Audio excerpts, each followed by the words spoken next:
Jo tota la vida he fet feina d'homes, he fet tot el que s'ha vengut. He pescat, he caçat, he llaurat, he cavat, feina del camp.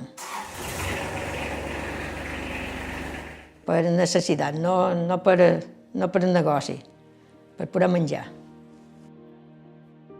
De petita he treballat, he nascut al camp i per jo el camp és un orgull. És veure els camps treballats, és veure llavors sembrats tots polits. Però si ara em llevassen a treballar al camp, tenir animals i veure la mà i tot això, em posassin en una capital i jo allí m'hi mort, no. Treballo amb animals perquè des de petita jo tenia el convenciment que podia parlar amb ells. És molt satisfactori, és molt dur també, molt dur emocionalment i molt dur quan fas feina de camp perquè és molt diferent clínica de feina de camp, però és satisfactori, omple molt. No sé, és la feina que jo faria sense cobrar. Sí, vivim del turisme tots, d'una manera o de l'altra, però l'essència de Formentera és veure els camps com estan, veure el bestiar com està, els murs pagesos, els cultius, la gent major que es cuida dels animals, també són l'essència de Silla.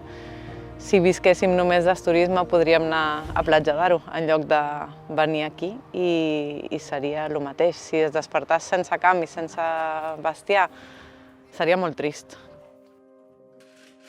Viure al camp té moltíssimes coses positives, sobretot quan t'has dedicat a l'hostaleria i és com una, no sé, com una desconnexió total.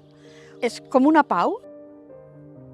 Jo havia viscut a la ciutat, mai havia estat una persona de camp, perquè quan era petita els meus pares no en tenien, però quan vaig poder canviar de la ciutat al camp va ser un canvi total, però per millorar. Meravellós, és que jo no m'ho podia imaginar, no havia viscut mai al camp i pensava, ostres, és possible que es pugui viure així?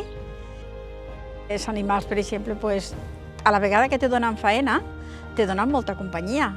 Aquí tenim cabres, tenim ovelles i sembla mentira, però els vas a donar menjar o te veuen, són molt maneres, venen darrere teu i també moltes vegades quan dones un biberó a un anyell o a un cabrit, jo al principi no m'ho podia creure, perquè venen darrere nosaltres i venen fins a la cuina, perquè els hi facis biberó i els hi donis el biberó.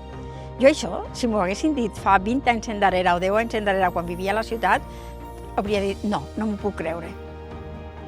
I aquí vivim amb aquest contacte de la naturalesa que és impressionant, és que no es pot explicar.